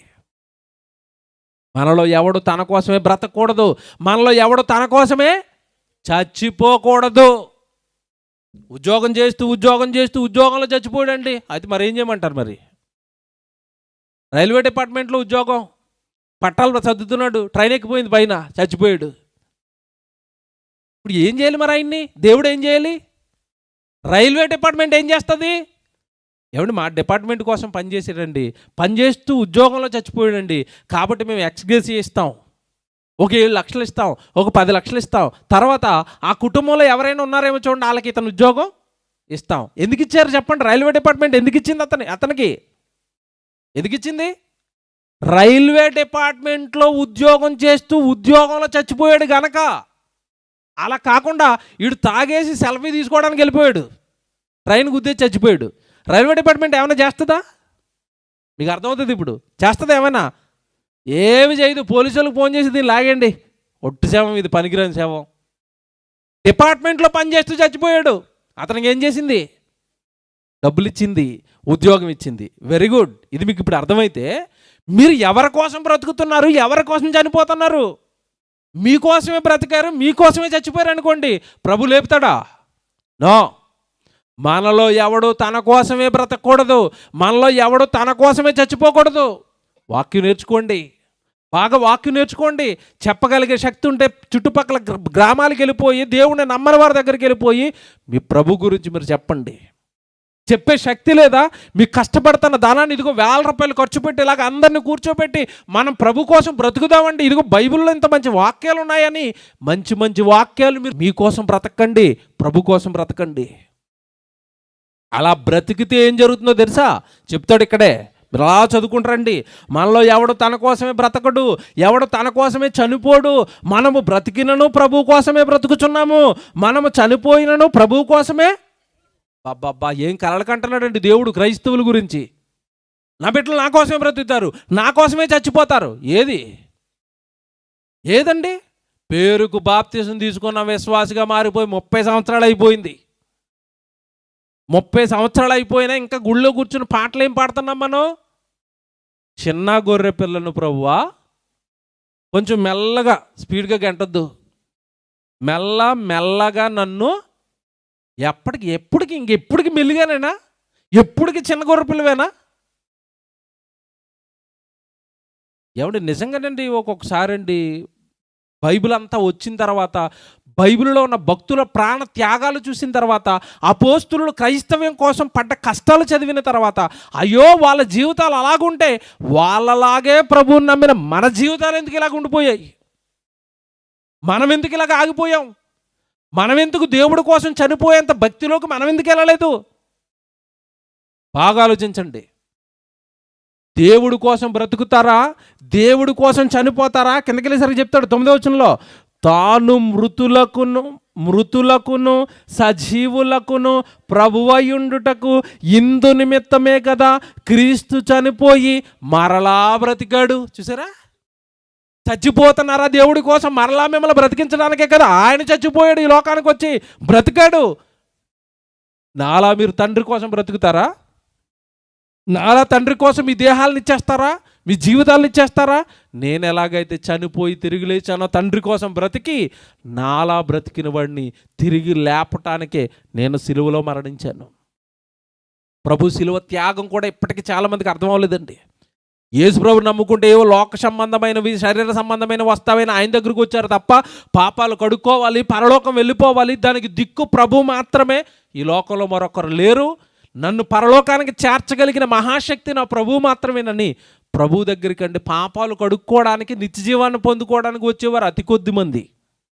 చచ్చిపోయిన తర్వాత నా ప్రభు రెండో రాకడలో వచ్చి సమాధిలో ఉన్న నన్ను బద్దలు కొట్టుకుని పైకి లేపుతాడని నమ్మకంతో, విశ్వాసంతో ప్రభు దగ్గరకు వస్తున్న వారు అతి కొద్ది మంది. ఈరోజు ఏవో 60-70 సంవత్సరాలు ఈ చిన్ని జీవితంలో అవసరమైన అవసరాల కోసం ప్రభు దగ్గరకు వచ్చి అడుగుతున్నారు తప్ప, పునరుత్థానం గురించి అడుగుతున్న వాళ్ళు ఎవరున్నారు చెప్పండి? పునరుత్థానం గురించి పోగొట్టుకుంటున్న వాళ్ళు ఎవరున్నారు చెప్పండి? పునరుత్థానం కోసం శ్రమలు పడుతున్న వాళ్ళు ఎవరున్నారు చెప్పండి? చివరిలో 2 గట్టి వచనాలు చూపిస్తాను ఇప్పుడు మీకు. మృతులకు పునరుత్థానం కావాలా? పునరుత్థానం కోసం భూమి మీద నువ్వు ప్రభు కోసం ఏదో ఒక త్యాగం నీ జీవితంలో నువ్వు చేయవలసిందే. చూపిస్తాను ఇప్పుడు బైబిల్. ఫిలిప్పీలకు రాసిన పత్రిక పౌలు గారు ఏమంటున్నారు చూడండి. 4వ అధ్యాయం 3వ అధ్యాయం 10వ వచనం చూద్దామండి. ఫిలిప్పీలకు రాసిన పత్రిక 3వ అధ్యాయం 10వ వచనం జాగ్రత్తగా చూడండి. పౌలు గారు సేవ చేశాడు. గొప్ప చిన్నోడు కాదండి, మాటలు మాట్లాడుతున్న పౌలు గారు చిన్నవాడు కాదు. జీవితాన్ని పణంగా పెట్టాడు ప్రభు కోసం. ఉద్యోగాన్ని విడిచిపెట్టేశాడు. ఏమంటే తనకున్న ఆస్తి అంతా విడిచిపెట్టేశాడు. జీవితంలో వివాహం వద్దనుకున్నాడు. సొంత గ్రామాన్ని విడిచిపెట్టాడు. గ్రామాన్న ప్రభు ప్రభు ప్రభు అని సువార్త ప్రకటించుకుంటూ తిరుగుతున్నాడు. అంత భక్తిలో ఉన్న ఈయనంటున్నాడు, ఈ వచనం చాలా జాగ్రత్తగా చదవాలి. ఏ విధము చేతనైనను మృతులలో నుండి నాకు పునరుత్థానము కలగవలెనని ఆయన మరణ విషయములలో సమాన అనుభవము గలవాడనై ఆయనలో ఆయన పునరుత్థాన బలమును ఎరుగు నిమిత్తము ఆయన శ్రమలో పాలివాడొకటి ఎట్టిదో ఎరుగు నిమిత్తమును సమస్తమును నష్టపరుచుకొని అంటలేం చేయండి. పౌలు గారు ఏం చేశాడంట? పునరుత్థానం కోసం ఎలాగైనా నేను తిరిగి లేవాలి అన్న దానికోసం ఏం చేశాడంటే సమస్తమును నష్టపరుచుకొని వాటిని పెంటతో సమానముగా ఎంచుకొనుచున్నాను. ఎంత బాగా చెప్పాడు. నాకు ఎలాగైనా సరే మృతుల్లో నుండి పునరుత్థానం నాకు కలగాలి. ఏ విధము చేతనైనను మృతులలో నుండి నాకు పునరుత్థానము కలగవలెనని. ఎలాగైనా సరే నాకు మృతుల్లోంచి పునరుత్థానం కావాలి. బాబా నేను చచ్చిపోయిన తర్వాత నేను ప్రేతగా మారిపోయి నా పాతాలను గెలిపోయి కాలిపోయి నేను ఎలాగైనా సరే తిరిగి లేవాలి, ఎలాగైనా సరే తిరిగి లేవాలి. ఆ తిరిగి లేవటం కోసం నేను చాలా నష్టపోయాను. మనం ఏం నష్టపోయాం చెప్పండి? ప్రభులోకి వచ్చిన తర్వాత ఓపెన్గా ఈ రాత్రి గుండెల మీద చేసుకుని ఆలోచించండి. పౌలు గారు లాగా మీరు ప్రభులోకి వచ్చిన తర్వాత మీరు ఏం నష్టపోయారు? నష్టపోతామా లాభాలు కోరుకుంటామా ప్రభులోకి వచ్చి చెప్పండి? నిజంగానండి. ఈరోజు బైబిల్ ఎక్కడా? బైబిల్లో ఉన్న భక్తులు ఎక్కడ? బైబిల్ క్రైస్తవులకు చెప్తున్న బోధ ఎక్కడ? ఈరోజు క్రైస్తవులు ప్రభువుని నమ్ముతున్న విధానం ఎక్కడ? కంప్లీట్ ఆపోజిట్ అయిపోయిందండి. పౌలు గారు అంటున్నారు, ఏ విధము చేతనైనను నాకు మృతుల్లో నుండి పునరుత్థానం కావాలని నేను క్రీస్తు పునరుత్థానం కోసం శ్రమలు పడ్డాను, ఆస్తిని విడిచిపెట్టాను, అన్నిటినీ సర్వాన్ని నష్టంగా పెంటగా ఎంచుకున్నాను. ఇవేమి వద్దు బాబు, నాకు లోకంలో ఏమి వద్దు, నాకు కావాల్సింది ఒకటే. ఏం కావాలి? చచ్చిపోయిన తర్వాత నేను తిరిగి లేవాలి, లేదంటే నా ఆత్మ నరకానికి వెళ్ళిపోయి యుగ యుగాలు అక్కడ కాలిపోతుంది. అదొద్దు నాకు, అది నాకు వద్దు. నాకు పునరుత్థానం కావాలి. పునరుత్థానం కావాలంటే ఏం చేయాలన్నాడు ఇక్కడ ఈయన? నేను క్రీస్తు మరణ అనుభవంలోనికి వెళ్ళిపోయాను, ఆ శ్రమల్లోకి వెళ్ళిపోయాను, ఆ కష్టాలలోకి వెళ్ళిపోయాను. ప్రభు ఎలాగైతే తండ్రి కోసం శ్రమలు పడ్డాడో నేను కూడా శ్రమల్లోకి వెళ్ళిపోయాను. ఇప్పుడు మాట చూపిస్తాను, జాగ్రత్తగా ఇది నోట్ చేసుకోండి. మీరు భూమి మీద మీరు ప్రభు కోసం కన్నీళ్ళు కరుస్తున్నారా? పనిలో, సేవలో ఏమన్నా మీకు కష్టాలు వస్తున్నాయా? కన్నీళ్ళు వస్తున్నాయా? వేదనలు వస్తున్నాయా? మీరు ప్రభు కోసం బలంగా నిలబడ్డప్పుడు, వాక్య పక్షాన మీరు నిలబడ్డప్పుడు ఎవరో మిమ్మల్ని నిందిస్తున్నారా? ఎవరో మిమ్మల్ని తోలనాడుతున్నారా? ఎవరో మిమ్మల్ని బాధ పెడుతున్నారా? ప్రభువులో మీకు కంట కన్నీరు వస్తుందా? ప్రభువులో మీకు ఏదైనా శ్రమ ఉందా? ప్రభువులో మీకు ఏదైనా కష్టం ఉందా? ప్రభువులో చిన్న బాధ అయినా మీకు ఏమైనా కలుగుతుందా? ప్రభువులో ఒకవేళ కలిగితే మీరు ఎంతటి అదృష్టవంతులో చెప్తున్నాను ఈ రాత్రి. ఆ శ్రమ కలిగిన వాళ్ళు, ఆ బాధ కలిగిన వాళ్ళు వీళ్ళకేనండి పునరుత్థానం. మీరు ఎలా చెప్తారంటారా? బైబిల్లో ఉంది. ప్రకటన గ్రంథం ప్రకటన గ్రంథం మీరు చూడండి, ముగిస్తాను ఇక. 7వ అధ్యాయం 14 వచనం. ప్రకటన గ్రంథం 7వ అధ్యాయం 14 వచనం. అందుకు నేను, అయ్యా నీకే తెలియననగా అతడు ఇలాగూ నాతో చెప్పెను, వీరు మహాశ్రమల నుండి వచ్చిన వారు. ఎక్కడికి వెళ్ళారు వీళ్ళు? భూమి మీద మహాశ్రమలు దేవుడి కోసం పడి పరలోకానికి వెళ్ళిపోయారు. దర్శనంలో కనబడుతుంది, యోహాన్ గారు రాశారు. వీళ్ళు ఎక్కడి నుండి వచ్చారంటే ఏం చెప్తున్నారు? వాళ్ళ క్వాలిఫికేషన్ ఏంటంట? వాళ్ళ క్వాలిఫికేషన్ ఏంటి చెప్పండి అక్కడ. వాళ్ళ క్వాలిఫికేషన్ ఏంటి? మహాశ్రమలు. పరలోకానికి క్వాలిఫికేషన్ ఏంటో తెలుసా? భూమి మీద ప్రభు కోసం మీరు పడే మహాశ్రమలు ఉన్నాయా? ఉన్నాయా? టీచర్ ఉద్యోగం కావాలి, క్వాలిఫికేషన్ ఏంటి చెప్పండి. నేను రాత బాగా రాస్తానండి, అలాని నాకు వచ్చేసండి, నన్ను టీచర్కి వేసేయండి. వేసేస్తారా? వేసేస్తారా? వేయరండి. నేను ఇంజక్షన్ బాగా చేసేస్తానండి, నేను నర్సుగా చేసేస్తానండి, ఇంజక్షన్ చేయడం నాకు రాదు, వచ్చేసండి, సెలైన్ పెట్టేస్తానండి, నోట్లో ట్యాబ్లెట్ అలాగే వేసేస్తానండి, నన్ను నర్సింగ్ చేసేయండి. చేసేస్తారా? క్వాలిఫికేషన్స్ ఉన్నాయా? ఉన్నాయా? ఉన్నాయి. అమరావతిలో అసెంబ్లీ ఉంటుంది, లోపలికి వెళ్ళిపోతానండి, నాకు కూడా ఇష్టమండి ఆ సభలను దగ్గర నుంచి చూడడం, నేను కూడా లోపలికి వెళ్ళిపోతానండి. వెళ్ళిపోతారా? వెళ్ళనిస్తారా? క్వాలిఫికేషన్ ఉండాలి. ఏంటి? ఎమ్మెల్యే. ఢిల్లీలో ఉంటుంది శాసనసభ, క్షమించండి పార్లమెంటు. ఆ పార్లమెంట్లోకి వెళ్ళిపోతానండి, నేను లోపల కూర్చుంటానంటే వెళ్ళనిస్తారా?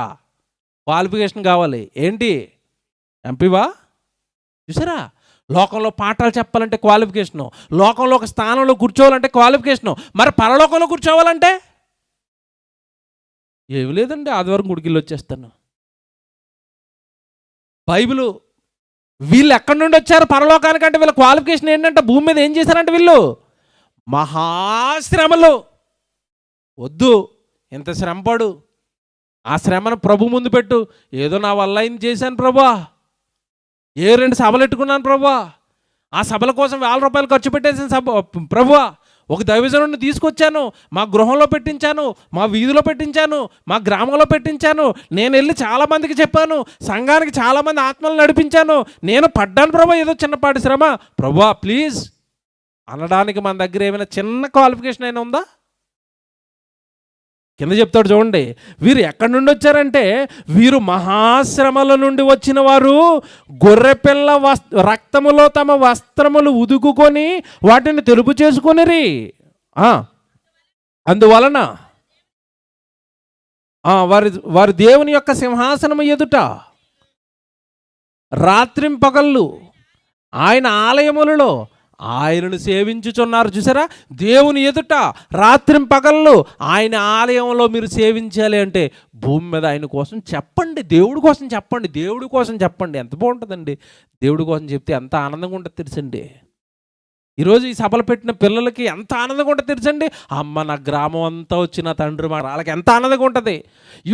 వేదిక మీద కూర్చున్న దైవజనులకి ఎంత ఆనందంగా ఉంది. పిల్లలు దేవుడి మాటలు వింటున్నారు. ఈ ఆనందం దేవుళ్ళో మాత్రమే దొరుకుతుందండి, దేవుడి పనిలో మాత్రమే దొరుకుతుంది. దేవుడి కోసం చెప్పండి, దేవుడి కోసం వెళ్ళండి, దేవుడి కోసం ఇవ్వండి, దేవుడి కోసం చెయ్యండి, దేవుడి కోసం నిలబడండి, కష్టాలు పడండి. పరలోకంలో ఉన్న కన్న తండ్రి ఎదుట ఇదిగో ఆయన ఆలయంలో మీరు ప్రవేశించండి. పరలోకంలో పునరుత్థానం కావాలి అంటే భూమి మీద శ్రమలొక్కటే మార్గం. కిందకి వెళ్ళేసరికి అంటాడు, భూమి మీద శ్రమ పడ్డారు కదా. 16వ వచనంలో అంటున్నాడు చూడండి, 16వ వచనంలో వారికి ఇక మీదట ఆకలి అయినను దాహమైనను ఉండదు. ఎవరికి? ఎవరికి? ఇందాక అన్నయ్య ఒక ఉదాహరణ చెప్పాడు, మీరు బాగా గమనించారు లేదో. 3 పూట్ల తినేసి ఇంట్లో పడుకున్నాడు అనుకోండి, తల్లి పిలిచి అన్నం పెడుతుంది అడిగి. వీడు తిండిపోతాండి, బయటికి వెళ్ళాడు, వీడికి ఎందుకు తిండి. అదేమండి ఇంకో కుమారుడు పొలానికి వెళ్ళిపోయి కష్టపడిపోయి ఆకలితో ఇంటికి వచ్చాడు, అలా కాళ్ళు కడుక్కుంటున్నాడు, ఏమండి ఇలా టవల్తో చెమటలు తుడుచుకుంటూ అమ్మ ఆకలి అన్నాడు. అమ్మ ఏం చేస్తుంది? అగ్గగలాడిపోతుంది, కొడుక రారా రారా రారా కూర్చోరా కూర్చోరా కూర్చోరా కొంచెం అన్నం పెట్టేస్తాను రా. అక్కడ నిద్రపోతాను వాడు అడిగాడు, అమ్మ అను, రే పడుకోరా నువ్వు, తర్వాత నీకు మిగిలితే పెడతాను. అంతేనా? కష్టపడి పని చేశాడు గనక ఆకలి తీర్చాలనుకుంటుంది, దాహం తీర్చాలనుకుంటుంది. దేవుడు భూమి మీద మనం కష్టపడుతున్నామా? భూమి మీద నిద్రలేని రాత్రులు ఉన్నాయి మీకు ఏమైనా? భూమి మీద ఆకలి తిప్పలకి ఏమైనా ఉన్నాయా? భూమి మీద మీకు ఉంటే దేవుడు పరలోకానికి వెళ్ళిన తర్వాత మీకు ఇవేవి లేకుండా చేస్తాను. భూమి మీద కష్టపడ్డారు కదా నా కోసం. ఎంత బాగుంది చూడండి, 16వ వచనం. వారికి ఇక మీదట ఆకలి అయినను దాహమైనను ఉండదు. తర్వాత సూర్యుని ఎండ అయినను ఏ గాలి అయినను వారికి తగలదు. ఎలా అనగా సింహాసనము మధ్య నుండి గొర్రెపిల్ల వారికి కాపరి అయి జీవము గల బొగ్గల యొద్ద వారిని నడిపించును. దేవుడే, చూడండి ఆ పదం ఎలాగుంది అక్కడ, దేవుడే, ఆ పదం చూడాలి. దేవుడే వారి కన్నుల నుండి ప్రతి బాష్ప బిందువును తుడిచివేయును. అబ్బా, కళ్ళంప నీరుని కన్నీళ్ళని ఎవరు తుడుస్తారంట? ఎవరు తుడుస్తారండి? దేవుడు. మీ అందరికి దేవుడు అంటే ఇష్టమేనా? దేవుడు అంటే ఇష్టమైన వాళ్ళు చేయలేపండి. చేయలేపని వాళ్ళు అందరూ నిద్రపోతున్నారు. ఇష్టమేనా? అందరికీ ఇష్టమే. ఆ దేవుడు మన దగ్గరికి వచ్చి అమ్మ ఏమి లేదురా అని ఇలా కళ్ళు తుడుతున్నాడు అనుకోండి, ఎలాగుంటుంది ఒకసారి ఊహించుకోండి. అమ్మ ఏమి లేదురా నేను ఉన్నానురా అని ఇలా కళ్ళు తుడుతున్నాడు అనుకోండి, ఎలాగుంటుందండి? బా, ఒక్కసారి ఆ సీన్ ఊహించుకుంటేనే కావాలా కావాలా? మీ తండ్రిని చూస్తారా? మీ తండ్రి చేయొచ్చు మీ కన్నీళ్ళు తుడవాలా? పునరుత్థానంలో మీరు లేవాలా? ఒకటేనండి, ప్రభు పని చేయండి, సువార్త పనుల్లో ఉండండి. ఏమండి మాకు శ్రమలు ఏంటన్నా, శ్రమలు అంటున్నారు, ఎలాగ వస్తాయి అంటున్నారా? శ్రమలు ఆటోమేటిక్గా వస్తాయి. మళ్ళీ రాకపోతే మమ్మల్ని అడగండి. లేచిపోయాను, ఆరాధనలకు వెళ్ళిపోయాను. ఆ శరీరాన్ని నేను వచ్చేటప్పుడు అండి ఓఆర్ఎస్లు ఇన్ని కొనుక్కుని కార్లు వేసుకున్నాను. ఓపిక నశించినప్పుడల్లా ఒక్కొక్క ఓఆర్ఎస్ తాగుతున్నాడు, మళ్ళీ ఊపిరి తెచ్చుకుంటున్నాం, మళ్ళీ శక్తి తెచ్చుకుంటున్నాం, ప్రయాణం చేస్తున్నాం. ఎలాగైతే వచ్చి పడిపోయేవాడిని ఇక్కడ. రాత్రి అందుకే ఎక్కువసేపు చెప్పలేకపోయాను, సరిగా చెప్పలేకపోయాను. కారణం శరీరం బాగోలేదు. ఇవన్నీ మీకు ఎందుకు చెప్తున్నానో తెలుసండి. దేవుడు పనెత్తుకోండి, కష్టాలు శ్రమలు ఆటోమేటిక్గా మిమ్మల్ని వెన్నంటి వస్తాయి. ఆ శ్రమల్లో మీరు దేవుడి కోసం మరింతగా నిలబడండి. ఆ శ్రమలతో పరలోక రాజ్యాన్ని మీరు సాధించండి.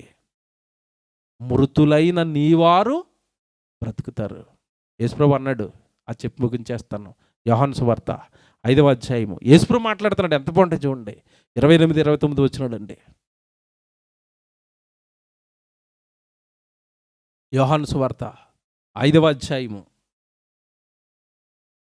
28, 29 చదువుతున్నారు. దీనికి ఆశ్చర్యపడకుడి, ఒక కాలం వచ్చుచున్నది, ఆ కాలమున సమాధులలో ఉన్నవారు అందరూ ఆయన శబ్దము విని మేలు చేసిన వారు. చూసారండి, ఇక్కడ కేటగిరీ అందరూ లేస్తారు, కానీ మేలు చేసిన వారు జీవ పునరుత్థానమునకును, కీడు చేసిన వారు తీర్పు పునరుత్థానమునకును బయటకు వస్తారు. చచ్చిపోయిన వాళ్ళు అందరూ బయటకు వస్తారు, కానీ మేలు చేసిన వాళ్ళు ఎక్కడికి వెళ్ళిపోతారంట? జీవం, నిత్య జీవం, యుగ యుగాలు దేవుడు చుట్టూతా పరలోకం, దూతలు. ఆయనే మన కళ్ళ మీద నీళ్లు తుడుస్తాడు. ఆకలి ఉండదు, దాహం ఉండదు. ఎవరికి వస్తుందంట ఈ జీవ పునరుత్థానం? ఎవరికని చెప్తున్నాడు అక్కడ యేసుప్రభు? మేలు చేసిన వారు జీవ పునరుత్థానానికి. అంటే భూమి మీద ఏం చేయాలి? మనం మేలు చేయాలి. నమ్ముకుంటే చాలన్నారేంటి? ప్రభు నమ్ముకుంటే పరలోకం వెళ్ళిపోతారు ఏంటిది? మేలు చేయాలి. ఏంటి చెప్పండి మేలేంటి? ఏముందండి, నా చిరిగిపోయిన చీర ఆవిడకి ఇచ్చేసానండి, పెద్ద మేలు చెప్పినట్టుగా నా చీరలు ఇచ్చేసాను అంటది ఒక ఆవిడ. ఈవిడ కట్టుకోనవి, ఈవిడికి సరిపోనవి, ఈవిడ 2-3 సార్లు కట్టేసిన తర్వాత అరిగిపోయినవన్నీ ఆవిడకి ఇచ్చేసి నేను చీరలు ఇచ్చేసానండి, దానం చేశాను, మేలు చేశాను. ఏంటి చిరిగిపోయిన చీరలు ఇచ్చా? అన్నం పెట్టా ఒక పూట, తెల్లవారేసరికి అరిగిపోద్ది, వెళ్ళిపోతాడు అటు బయటికి. మేలంటే ఏంటో తెలుసండి? మేలంటే ఏంటో తెలుసా? వాక్యం చెప్పటమే మేలు, ప్రభుని అతనికి పరిచయం చేయటమే మేలు, ఒక వ్యక్తిని ప్రభువులోనికి నువ్వు నడిపించటమే నువ్వు చేసే అసలు మేలు. అతని ఆత్మను రక్షించేది నువ్వు ఏం చేసినా సరే అతనికి నువ్వు మేలు చేసినట్టే. మేలు చేయండి, ఆత్మలను రక్షించండి. అప్పుడు మీకు జీవ పునరుత్థానం. లేకపోతే ఎక్కడికి వెళ్తారంట? ఏంటి తీర్పు? వీడు తీయండి, వీడు భూమి మీద ఎంతకాలం బ్రతికాడు? 1వ రోజు ఎన్ని బస్తాలు బియ్యం తినేశాడు, ఎన్ని మేకలను తినేశాడు, ఎన్ని కోళ్ళను తినేశాడు, ఎంత గాలి పీల్చేశాడు, ఎన్ని నీళ్ళు తాగేశాడు. మత్తయి సువార్త 25వ అధ్యాయం అంతా చదవండి. ఏంటంటే అక్కడ ఈ మృతులు అందరినీ కూడా యేసుప్రభు 2 వర్గాలు చేశాడండి, ఎడం వైపు కుడివైపు. కుడివైపున ఉన్న వాళ్ళు అంటున్నారు, నా తండ్రి చేత ఆశీర్వదింపబడిన వారు లారా అన్నాడు. ఎడం వైపు ఉన్న వాళ్ళని, ఏమండి వీళ్ళు ఎందుకు ఆశీర్వాదం, వీళ్ళకి ఎందుకు శాపం వచ్చింది? చచ్చిపోయిన వాళ్ళు అందరూ లేస్తారండి, కానీ బ్రతికే వాళ్ళు కొద్దిమందే, జీవంలోకి వెళ్ళే వాళ్ళు కొద్దిమందే. ఈ కుడివైపు ఉన్న వాళ్ళు అంటున్నాడు, నేను ఆకలిగా ఉంటుని మీరు నాకు ఆహారం పెట్టారు, నేను దాహంగా ఉన్నాను మీరు దాహానికి ఇచ్చారు, నేను వస్త్రం లేకుండా ఉన్నాను నాకు వస్త్రాలు ఇచ్చారు, నేను రోగినై ఉన్నాను మీరు నన్ను చూడవచ్చారు. మేమెప్పుడు ప్రభావం ఇవన్నీ చేసామంటే, ఇదిగో సువార్తలో బ్రతుకుతున్న ఒక్క సహోదరుడికి మీరు చేశారు కనుక నాకు చేసినట్టే. సువార్తకు మీరు ఏమైనా చేస్తుంటే యేసు ప్రభుకి చేసినట్టే. సువార్తకు చేసుకోండి. ఇదిగో మీటింగ్ పెడుతున్నారా తమ్ముడు, నాయి కూడా కొంచెం డబ్బులు కలిపి తమ్ముడు, అందులో 1000 రూపాయలు నేను ఇస్తాను తమ్ముడు, మీటింగ్కి నా డబ్బులు కూడా పెట్టుకోండి, నా డబ్బులతో సౌండ్ పెట్టండి, నా డబ్బులతో మా భోజనాలు పెట్టండి, నా డబ్బులతో మరొకటి ఏదో కొనండి, మీటింగ్కి నాది కూడా పెట్టుకోండి అందులో సువార్త పనిలో అన్నారా ఏ రోజైనా? ఆ ఇచ్చిన 1000, ఆ ఇచ్చిన 500, ఆ ఇచ్చిన 200, ఆ ఇచ్చిన 100 రూపాయల మంచి మనసుతో మీరు దేవుడికి ఇచ్చిన ప్రతి రూపాయి యేసుప్రభు అంటాడు పునరుత్థానంలో, ఇదిగో నేను ఆకలిగా ఉన్నాను, ఆ రోజు మీటింగ్లో నా పిల్లలంతా ఆకలితో ఉన్నారు, ఇదిగో నువ్వు ఇచ్చిన డబ్బులతోనే మీటింగ్లో భోజనాలు పెట్టారు, నా ఆకలి తీర్చేవు అంటున్నాడు. ఎప్పుడైనా మీటింగ్ వచ్చిన వాళ్ళకి భోజనాలు పెట్టారా మీరు? 2 రోజుల నుంచి అండి నన్ను ఎవరో ఒక ఇంటికి తీసుకెళ్తున్నారండి పాపం, ప్రతిరోజు మీటింగ్ వచ్చే ముందు చక్కటి గ్లాస్ పాలు ఇచ్చి ఒక యాపిల్ మొక్క ఎట్టి, పునరుత్థానంలో ఈ గ్లాసు పాలు ఈ యాపిల్ ముక్క కనపడుతుంది. తెలియదు ఇదన్నీ చాలామంది చేసుకోరండి, దేవుడికి ఏమి చేయరండి. మీరు బైబిల్ను బాగా చదువుకోండి. మత్తయి సువార్త 25వ అధ్యాయం. ఈ పక్కన వాళ్ళు అంటున్నారు, ప్రభా నువ్వెప్పుడు ప్రభా ఆకలితో ఉన్నావు, మాకు తెలిస్తే మేము కుంభాలు పెట్టేవాళ్ళు అంటున్నారు వీళ్ళు.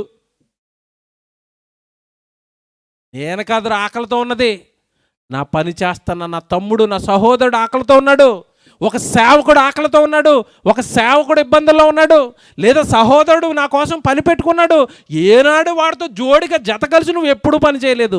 శపింపబడిన వారలారా పొండి, నా కోసం మీరు ఏం చేయలేదు భూమి మీద. ఎవరికి సాధ్యం పునరుత్థానం? అందరికి అనుకుంటున్నారా? ఈ ఉచ్చులోంచి ఈ మాయలోంచి బయటికి రండి. ఎవడికి పడితే వాడికి దేవుడు పునరుత్థానం ఇవ్వడు. మేలు చేసిన వారు, నేను చెప్తున్న మాట కదా ఇది, మీరు నమ్మిన మీ ప్రభు చెప్తున్నాడు ఇక్కడ యోహాను సువార్త 5:28-29లో, ఎవడికి పడితే వాడికి కాదు పునరుత్థానం, మేలు చేసిన వారు జీవ పునరుత్థానం. ఏం చేశారు మేలు భూమి మీద మీరు దేవుడికి? లాజరు ధనవంతుడిని జ్ఞాపకం చేసుకోనండి, ఒకసారి వాళ్ళిద్దరు జీవితాలు జ్ఞాపకం చేసుకోనండి. లాజరు దరిద్రుడు, ఏమి లేదు, ధనవంతుడు తొలతూగుతున్నాడు, తింటున్నాడు, త్రాగుతున్నాడు, ఓదారంగు వస్త్రాలు అన్నాడు. ఇద్దరో రోజు చచ్చిపోయారు. పరిస్థితులు ఏమయ్యాయి? లాజరు నెమ్మది పొందే స్థలానికి వెళ్ళిపోయాడు, ధనవంతుడు మాత్రం యాతన పొందే స్థలానికి వెళ్ళిపోయాడు. ఇక్కడ మీరు బాగా ఆలోచించండి. బైబిల్ ఇంటికి వెళ్ళిపోయిన తర్వాత చదువుకుని టైం అయిపోయింది. ఆ 16వ అధ్యాయం 25వ వచనంలో మీరు చదవండి. ఈ ధనవంతుడు ఇక్కడ కేకలు వేస్తూ యాతన పడుతూ, అసలు నేనెందుకు ఇక్కడికి వచ్చానో నాకు కేసు ఏంటని అడుగుతున్నాడు. ఎవరిని? అబ్రహాంని. అబ్రహాం గారు నేనంటే ఇక్కడికి వచ్చేసాను, ఆ లాజర్ ఏంటి మా ఇంటి ముందు పడుకునేవాడు గురుపులతో, అతనేంటి అక్కడ ఉన్నాడు, కొంచెం ఆ లాజర్ని పంపించిన నాలుగు చల్లార్చుకు నీళ్ళు కొంచెం పంపించండి. అబ్రహాం గారు ఏమన్నారు? వాళ్ళు ఇక్కడికి రాకూడదు, వీళ్ళు అక్కడికి వెళ్ళకూడదు, నువ్వు చేసుకున్నది నీ నెత్తి మీదకి వచ్చింది, నువ్వు అనుభవించు. ఏం చేశాను ప్రభువా? 16-20 చదవండి. ఏం చేశానంటే అంటున్నాడు, కుమారుడా నీ జీవిత కాలమందు నీకిష్టమైనట్టుగా నువ్వు సుఖమును అనుభవించదివి. అదే ఏమంటే ధనవంతుడి మీద దేవుడు మోపిన కేసు అండి అది. నువ్వు వ్యభిచారం చేసావనలేదు అక్కడ, నువ్వు దొంగతనం చేసావనలేదు అక్కడ. ఏమంటున్నాడు? నీకిష్టమైనట్టుగా బ్రతికావు. ప్రార్థన ఉంది, నేను రాను ఇంట్లో పడుకుంటానన్నావు, నీ ఇష్టం. మీటింగ్ పెడుతున్నారు, తలా 500 వేసుకుంటున్నారు, నేను మాత్రం మంచి చీర కొనుక్కుంటానన్నావు, నీ ఇష్టం. చూసారా? నీ ఇష్టం, నీ ఇష్టం, నీ ఇష్టం వచ్చినట్టుగా నువ్వు బ్రతికావు. నీ ఇష్టమే నీకు నరకాన్ని తెచ్చింది. చాలామందికి తెలియదు ఇది. నా ఇష్టం అండి, నా ఇష్టం అండి, నేను రానండి, నేను ఇవ్వనండి, నేను చెయ్యనండి. నీ ఇష్టమా? రైటే, భూమి మీద ఉన్నంతకాలం నీ ఇష్టమే, మరణం తర్వాత నీ ఇష్టం చెల్లది అంటున్నాడు. కుమారుడా నీ జీవితకాలమందు నీకిష్టమైనట్టుగా నువ్వేం చేశావు? సుఖం. ప్రారంభంలో చదివించాను కదా, తిందాం, తగుదాం, సుఖిద్దాం. ఆ బ్యాచే. అలా బ్రతుకుతుంటే మనమంతా కూడా మా అన్నయ్య ధనవంతుడి బ్యాచే. మనం కూడా భూమి తిన్నాక పుట్టింది, ఈ లోకాన్ని అనుభవించడానిక పుట్టింది. ఈ రంగుల లోకపు మాయలో పడి జీవితాలను అర్ధాంతరంగా నాశనం చేసుకోకండి. ప్రభు పనిలో ఉండండి. ఏమైనా ఉంటే ప్రభుకు పెట్టుకోండి, ప్రభుకు చేసుకోండి. పునరుత్థానమందు నేను చేసుకున్న ప్రతిదీ నా కోసం ఎదురు చూస్తుందన్న నమ్మకంతో, విశ్వాసంతో ప్రభువుకు పెడుతూ, ప్రభువుకు చేస్తూ జీవితాన్ని ప్రభువుకు అప్పగించండి. అప్పుడు వీళ్ళకు మాత్రమే పునరుత్థానం కలుగుతుంది. మాటలు అర్థమయ్యాలని ఆశిస్తున్నాను.